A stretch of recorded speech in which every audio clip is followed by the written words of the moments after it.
जय हिंद दोस्तों, मैं संतोष त्रिपाठी आपका अपने इस चैनल पर बहुत बहुत स्वागत करता हूं।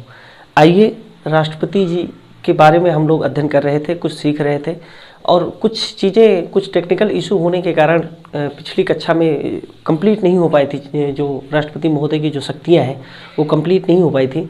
तो हम कोशिश करेंगे कि आज वहीं से कंटिन्यूटी के साथ क्लास शुरुआत होगी क्लास की।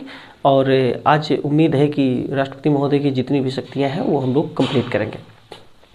पिछली कक्षा में हम लोगों ने देखा था कि उनकी जो राष्ट्रपति महोदय की जो शक्तियां हैं उसके बारे में हम लोगों ने अच्छे से चर्चा कर लिया था। और उसके पहले भी हमने कैसे राष्ट्रपति महोदय का चुनाव होता है, क्या योग्यता है उनकी, और कौन कौन लोग जो उनके चुनाव में जो वोट कौन कौन लोग डालते हैं, इन सब के बारे में हम लोगों ने पिछले वीडियो में अध्ययन कर लिया था। आज जो चीज़ें छूटी हुई हैं उनकी शक्तियों के बारे में, जैसे न्यायिक शक्तियां हैं, कूटनीतिक शक्तियां हैं और सैन्य शक्तियां हैं, क्षमादान की शक्तियां हैं, वीटो शक्तियां हैं और आपातकालीन शक्तियां हैं। इसके बारे में हम लोग आज अध्ययन करेंगे, कुछ नई चीज़ों को सीखने की कोशिश करेंगे। उम्मीद करते हैं कि आप लोगों की क्लासेस कंटिन्यूटी के साथ दी जा रही हैं और आप इसी कंटिन्यूटी को बनाए हुए अपने अध्ययन को जारी किए आगे बढ़ रहे हैं और आने वाले एग्ज़ाम में अच्छा परफॉर्मेंस करके आएंगे आप लोग। तो चलिए हम शुरुआत करते हैं कि कौन कौन सी शक्तियां हैं राष्ट्रपति महोदय की जो आज हम लोगों को देखनी है, कुछ चीज़ें सीखनी है। तो जैसा कि लिखा है न्यायिक शक्तियां, राष्ट्रपति महोदय को कुछ जो है न्यायिक शक्तियां दी गई हैं, उनके बारे में हम लोग पहले देख लेते हैं। ये पूछा गया एग्जाम में कि किस आर्टिकल में है न्यायिक शक्तियाँ, तो 143 में न्यायिक शक्तियाँ हैं। इसमें क्या बातें हम लोगों को ध्यान देनी है कि जैसे आप लोगों को पता होगा कि सुप्रीम कोर्ट से जो राष्ट्रपति महोदय हैं वो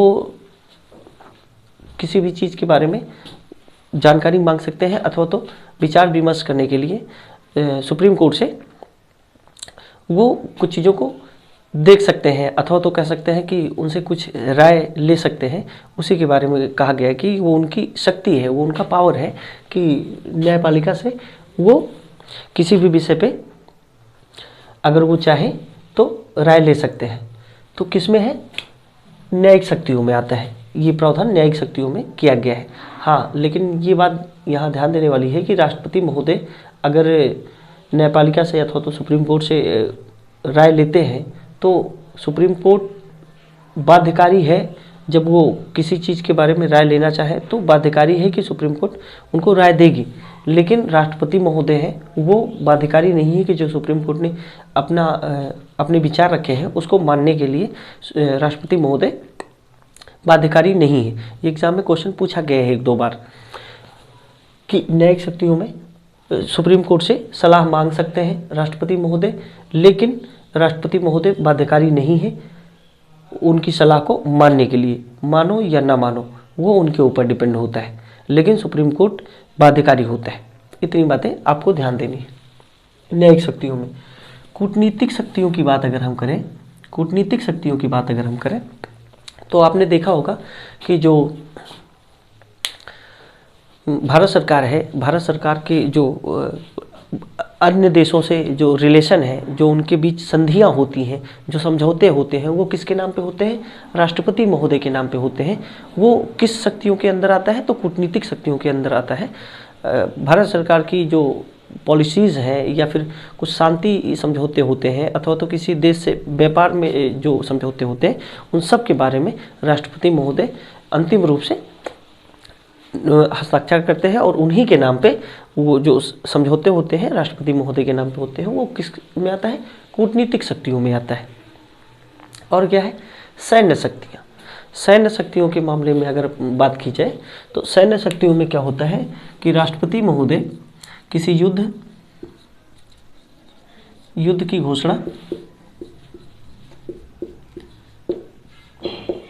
घोषणा कर सकते हैं।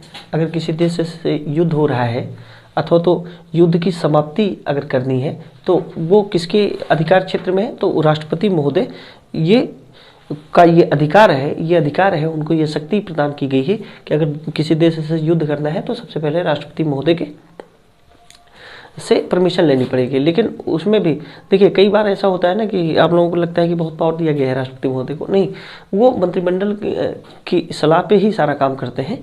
उसी के बारे में बात हो रही है कि अगर युद्ध की घोषणा करनी है तो राष्ट्रपति महोदय के नाम पे ही होगी, और वो जो है युद्ध की घोषणा करेंगे। और क्या करेंगे, युद्ध समाप्ति की भी घोषणा कौन करेगा, तो राष्ट्रपति महोदय करेंगे। युद्ध की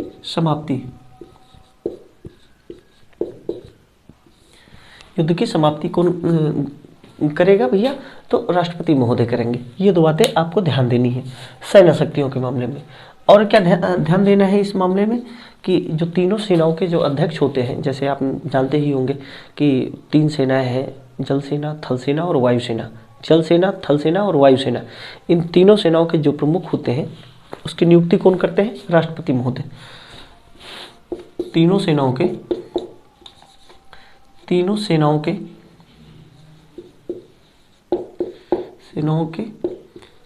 प्रमुखों की नियुक्ति पूछा जाएगा। तीनों सेनाओं के प्रमुखों की नियुक्ति कौन करता है, तो राष्ट्रपति महोदय करता है। इतनी बातें आप ध्यान रखेंगे। हमने देखा कि न्यायिक शक्तियों में सुप्रीम कोर्ट से राय ले सकते हैं राष्ट्रपति महोदय, और राय को मानने के लिए राष्ट्रपति महोदय बाध्यकारी नहीं है। और उसके बाद कूटनीतिक शक्तियों में हमने देखा कि जो अंतर्राष्ट्रीय जो संधियां होती हैं वो राष्ट्रपति महोदय के नाम पे होती हैं। और उसके बाद सैन्य शक्तियों की बात अगर हम करें तो युद्ध कि अगर किसी देश से युद्ध हो रहा है तो उसकी घोषणा कौन करता है, तो राष्ट्रपति महोदय करते हैं। युद्ध की घोषणा हो अथवा तो युद्ध की समाप्ति की घोषणा हो, ये राष्ट्रपति महोदय के नाम पे की जाती है। और क्या है, तीनों सेनाओं के प्रमुखों की अगर नियुक्ति करनी होती है तो राष्ट्रपति महोदय ही करते हैं। इतनी बातें आपको राष्ट्रपति महोदय से इसमें ध्यान देनी है। किसमें, सैन्य शक्तियों के मामले में। अब हम देखेंगे क्षमादान की शक्तियाँ। कई बार एग्जाम में बहुत ही महत्वपूर्ण क्वेश्चन बना के पूछ दिया गया है, क्षमादान की शक्तियाँ कौन कौन सी है राष्ट्रपति महोदय की, तो उसके बारे में हम लोग देख लेते हैं। आर्टिकल भी कई बार एग्जाम में पूछ लिया गया है, सीधा सीधा आर्टिकल पूछ लिया जाता है यहाँ से भी।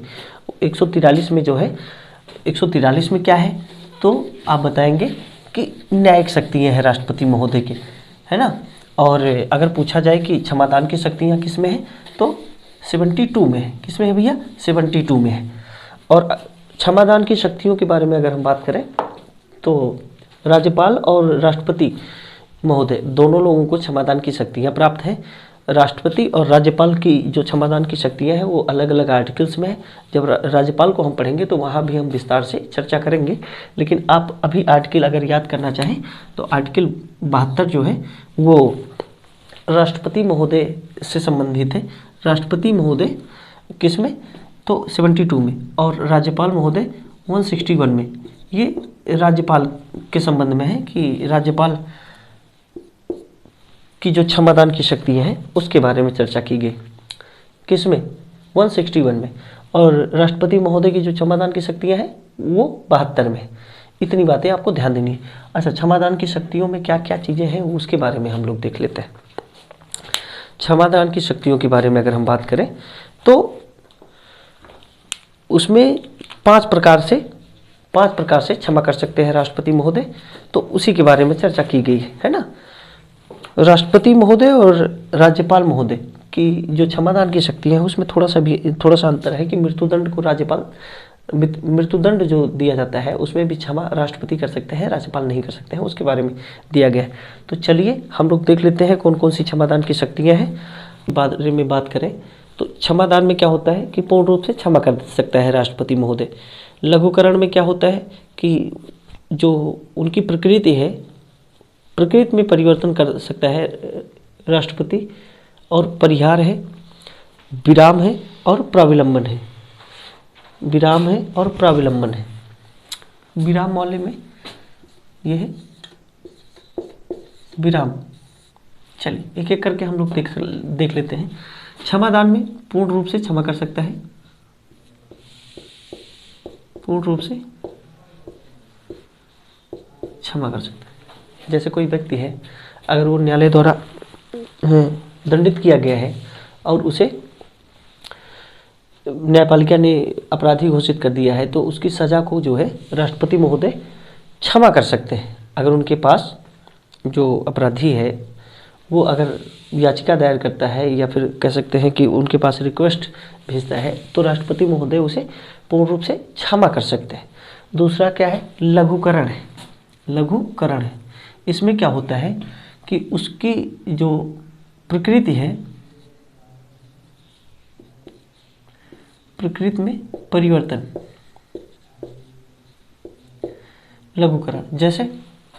जैसे कोई व्यक्ति है कि वो 10 साल की सज़ा प्राप्त है उसको, अगर वो चाहे तो 5 साल उसको परिवर्तित कर सकते हैं, है ना।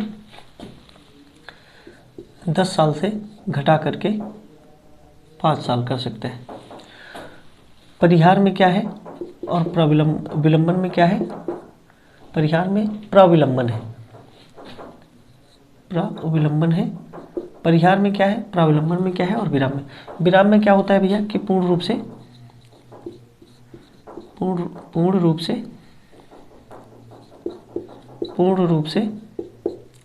विराम लगाते हैं। विराम, पूर्ण रूप से विराम लगाने का क्या मतलब है कि अगर राष्ट्रपति महोदय चाहे तो उनकी जो शक्तियां हैं उसको पूरी तरीके से उस पर विराम लगा दिया जा सकता है। वो भी किस कंडीशन में होता है कि जैसे महिलाओं से संबंधित कोई बात होती है कि जैसे गर्भवती महिलाएं हैं, है ना, उनकी कंडीशन में ये चीज़ें होती हैं कि उन महिलाओं के लिए विशेष प्रावधान करके उनको पूर्ण रूप से समाप्त कर दिया जाता है। ऊपर वाले में अगर कहा जाए कि पूर्ण रूप से जो क्षमा किया गया है वो मृत्युदंड की कंडीशन में ऐसा होता है कि हाँ, अगर मृत्युदंड कोई व्यक्ति प्राप्त किया है तो उसको जो है पूरी तरीके से उसको समाप्त कर देता है। कौन, राष्ट्रपति। लेकिन यहाँ एक बात ध्यान देने वाली है कि राज्यपाल महोदय जो हैं उसके बारे में उनको जो मृत्युदंड प्राप्त व्यक्ति है उसको पूरी तरीके से समाप्त नहीं कर सकते। इतनी बातें आप ध्यान दीजिएगा। उसके बाद है परिहार। वैसे परिहार और प्राविलंबन से 1-2 बार क्वेश्चन बने हैं, अथवा तो मुझे लग रहा है कि एग्जाम में नहीं क्वेश्चन वहाँ से पूछे जाते हैं, तो उसके बारे में अगर आप चाहें तो 1-2 बातें नोट कर सकते हैं। परिहार में प्रकृति में परिवर्तन नहीं होता है, उसकी मात्रा में परिवर्तन होता है। और लघुकरण में उसकी प्रकृति में परिवर्तन होता है। जैसे कठोर कारावास से साधारण कारावास में चीज़ें हो जाती हैं। और प्राविलंबन में क्या होता है कि प्रकृति में परिवर्तन नहीं होता है, उसकी मात्रा में परिवर्तन होता है। और विशेष परिस्थितियों में जो गर्भवती महिलाएं हैं उनके बारे में बताया गया है कि उसको पूर्ण रूप से विराम दे दिया जाता है। और प्राविलंबन में है जिसे रिप्राइव कहा जाता है, उसमें सज़ा को टाला जा सकता है। और जैसे कुछ दिन के लिए अगर आज उसके बारे में प्रावधान किया गया है तो ये होता है कि हाँ, कुछ समय बाद उसको वो सज़ा दे दी जाएगी, उसके बारे में बात की गई है। इतनी बातें आप इन शक्तियों के बारे में ध्यान देंगे। और क्या है, अब आर्टिकल 111 है। आर्टिकल 111 की बात अगर हम करें तो उसमें 2-3 चीज़ें ध्यान रखनी है। ये 2-3 बातें यहाँ से अगर आप चाहें तो याद कर सकते हैं। वैसे मुख्यतः जो आर्टिकल है वही पूछे जाते हैं, 1-2 एग्जाम में पूछे गए हैं। और क्षमादान की शक्ति हो गई। अब वीटो पावर जो होता है उसके बारे में हम लोग देख लेते हैं कि वीटो पावर राष्ट्रपति महोदय को दिया गया है। क्या है ये वीटो पावर, क्या है ये वीटो पावर, और क्या क्या प्रावधान किए गए हैं उसके बारे में हम लोग चर्चा कर लेते हैं थोड़ा सा। चलिए, अगर हम वीटो के बारे में बात करें तो वीटो एक होता है अत्यांतिक वीटो, एक होता है निलंबनकारी वीटो, एक होता है जेबी वीटो। कौन कौन से भैया, अत्यांतिक वीटो, निलंबनकारी वीटो और जेबी वीटो और विशेषित वीटो, है ना। तो अत्यांतिक वीटो, निलंबनकारी वीटो और जेबी वीटो। अगर हम यहाँ लिखना चाहें इसको, अत्यांतिक वीटो, निलंबनकारी वीटो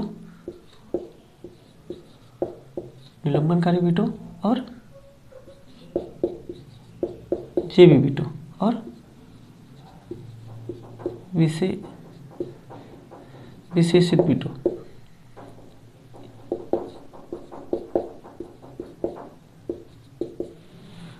अत्यांतिक वीटो, निलंबनकारी वीटो, जेबी वीटो और विशेषित वीटो। अगर हम इसकी बात करें तो राष्ट्रपति महोदय को ये विशेष शक्तियाँ दी गई हैं विशेष शक्तियां दी गई हैं। किस मामले में? तो विधेयकों के मामले में, जो संसद में जो विधेयक पेश होता है उसके मामले में, कि अगर वो चाहे तो उनके पास ये शक्तियां हैं, उन शक्तियों के आधार पे उन नियमों और कानूनों को कुछ समय के लिए अपने पास रोक सकते हैं, और अथवा तो उसको निलंबित कर सकते हैं, या उसको पुनर्विचार के लिए वापस भेज सकते हैं। इसी के बारे में हम लोगों को इसमें देखना है। तो चलिए एक एक करके हम लोग देखते हैं कि जो अत्यंतिक वीटो होता है वो किस पे आता है। तो वो निजी विधेयक पर लाया जाता है और साधारण विधेयक पर ही प्रयोग होता है। यहाँ से 3-4 बातें आपको ध्यान देने वाली है कि जो अत्यंतिक वीटो है वो किस पे आता है, तो ये साधारण विधेयक पे आता है। साधारण विधेयक पर इसे लाया जाता है। लेकिन ध्यान देने वाली बात यह है कि साधारण विधेयक पे आता है, लेकिन वो जो धन विधेयक है उस पे ये वीटो नहीं लाया जाता है। और 1-2 बातें यहाँ ये है कि अगर राष्ट्रपति महोदय चाहे तो इसे जो है अपने पास कुछ समय के लिए रख सकते हैं, या फिर लोकसभा और राज्यसभा में जब डिस्प्यूट होता है तो इसे वापस पुनर्विचार के लिए भेज सकते हैं। उसी के बारे में ये प्रावधान किया गया है। लेकिन पूछा जाता है एग्जाम में क्या कि अत्यंतिक वीटो जो है वो किस विधेयक पे लाया जाता है, तो आप बताएंगे कि साधारण विधेयक पे ये वीटो लाया जाता है। और क्या है अत्यंतिक वीटो में, कि अगर ये पूछे कि कब कब लाया गया है, तो पिस्सू विनियोग विधेयक आया है 1953 में, जब राजेंद्र प्रसाद जी थे तो उस समय ये चीज़ें लगी हुई थी। और अगर पूछा जाए आपसे कि ये किस किस विधेयक पर लाया जाता है, तो साधारण विधेयक पर ही प्रयोग होता है और धन विधेयक पर इसे नहीं लाया जाता है। अब निलंबनकारी वीटो की बात अगर हम करें कि राष्ट्रपति महोदय चाहें तो किसी भी विधेयक को निलंबित कर सकते हैं। और कैसे होता है इसमें निलंबनकारी वीटो में, ये भी साधारण विधेयक पे आता है। ये साधारण विधेयक पर ही लाया जाता है। इसमें क्या होता है कि मान लीजिए लोकसभा से कोई विधेयक पास हुआ और राज्यसभा में गया, राज्यसभा से चीज़ें पास हो गई और राष्ट्रपति महोदय के लिए भेजा गया। और अगर राष्ट्रपति महोदय चाहे तो उसे निलंबित कर सकते हैं। अगर उनको लगता है ऐसा कि नहीं ये लोकहित में नहीं है तो उसको निलंबित कर सकते हैं। वही बात की गई कि निलंबनकारी वीटो है। जेबी वीटो में क्या होता है कि दोनों सदनों से अगर विधेयक पास हो जाता है और उसके बाद राष्ट्रपति महोदय को भेजा जाता है, तो राष्ट्रपति महोदय के पास ये अधिकार है कि उस विधेयक को ना तो हाँ करेंगे और ना तो ना करेंगे, और ना ही पुनर्विचार के लिए उसे वापस करेंगे। यही 3 बातें आपको ध्यान देनी है, ना तो हाँ, ना तो नहीं, है ना। अगर कोई विधेयक आता है राष्ट्रपति महोदय के पास तो उसे वहीं पे पड़े रहने देते हैं या फिर जेब में रख लेते हैं, उसी को जेबी वीटो कहा जाता है। उस विधेयक पे ना ही अपनी सहमति जताते हैं, ना ही उसका विरोध करते हैं, और उनके पास वो पड़ा रहता है, और इसी को जेबी वीटो के नाम से जाना जाता है। विशेषित वीटो की अगर बात करें तो इसका प्रावधान जो है हमारे यहाँ भारत में नहीं हुआ है, वो अमेरिका में जो है इसका प्रावधान किया गया है। किसका? विशेषित वीटो का। तो ये है 4 प्रकार के जो वीटो है, अत्यंतिक वीटो, निलंबनकारी वीटो, जेबी वीटो और विशेषित वीटो। ये अमेरिका में है, अमेरिका में इसका प्रावधान किया गया है, भारत में इसका प्रावधान नहीं किया गया है। इतनी बातें आपको यहाँ से ध्यान देनी है। अब एक बचा हुआ है, कौन सा है भैया? तो वो है शक्तियों की बात अगर हम करें तो आपातकालीन शक्तियाँ एक बची है। आपातकालीन शक्तियों की अगर हम बात करेंगे तो वो अगली वीडियो में हम लोग देखेंगे, है ना। अगली वीडियो में हम लोग आपातकालीन शक्तियाँ देखेंगे। चूँकि वो एक बहुत ही बड़ा चैप्टर है, उसको अलग से पढ़ाया जाना ही मुझे लग रहा है कि ज़्यादा अच्छा होगा। तो ठीक है, आज इतना ही रखेंगे, मिलेंगे अगले वीडियो में। तब तक के लिए जय हिंद।